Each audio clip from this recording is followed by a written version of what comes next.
Hello, my name is Scott Cheney, and I teach English for the iCollin Virtual Campus. This assignment, the Bibliographic Trace, was shared with me by some colleagues years ago, and I have found that it is one of my favorite assignments, an assignment that I think students really benefit from. I hope that you find some helpful ideas and are able to use them in your classes. So why do we need another research assignment?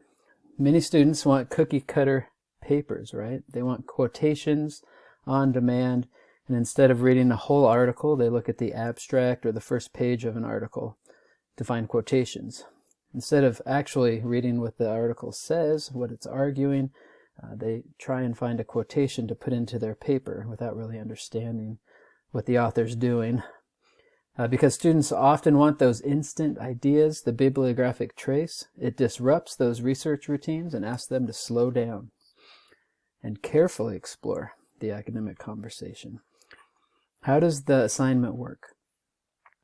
You can think of it like a chain. You find one article, you look in the reference page to that article to find another, and then you do it again for a third argument. So you find an academic article from a peer-reviewed journal to start the bibliographic journal, the bibliographic journey. You can see the two pictures on this page are journeys, they're explorations. This paper is an exploration. So then read the article to get a general sense of the argument, look for quotations, references, footnotes, citations, and then you're going to trace the conversation between the first article and previous works. And then once you find those helpful references, you'll find those older articles in the library databases and repeat the process until you have 3 academic articles in conversation. From there, I have my students write a paper. This could be used in different ways, but my students will write a paper, a short paper that describes their journey. And so who can use it and how do students benefit from it?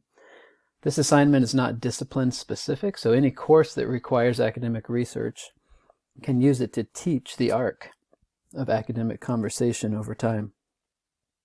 The bibliographic trace can be used instead of or in conjunction with an annotated bibliography. In my literature courses, I have students write this short paper early on in the semester, and then most of them will not use the same topic, but they could. But then they will use that idea of academic conversation in their longer final paper for my course. I find that students get to discover how scholars interact. Some of my colleagues in providing feedback for this paper call this a narrative of discovery, and I find that helpful. I ask my students to write that narrative into their papers. And so they benefit because this is an assignment that explores rather than argues. David Rosenwasser and Jill Stevens say it this way: it's writing to arrive at ideas.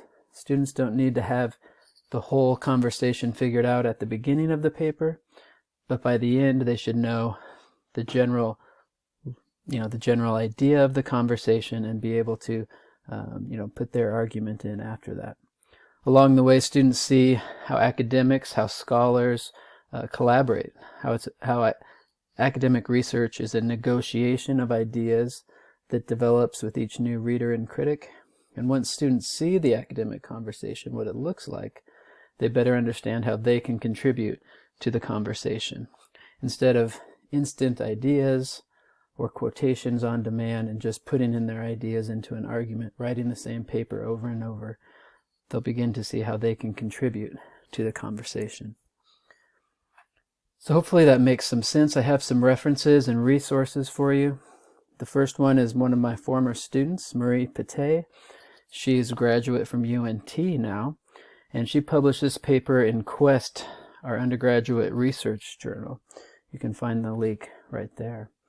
Bibliographic Trace LibGuide from Gustavus Adolphus College. This is not necessarily about a paper, but it's a helpful resource just to think through the idea of a bibliographic trace. And then finally, this helpful book, Writing Analytically, that I mentioned earlier. If you want to think about how to write and how to explore, to analyze, this is really a great book to look at. So these references and resources I'll put in the comments section below, and you can click on the links there, or you can email me if you have questions or would like to see an assignment prompt. I hope that's helpful, and I look forward to hearing your feedback.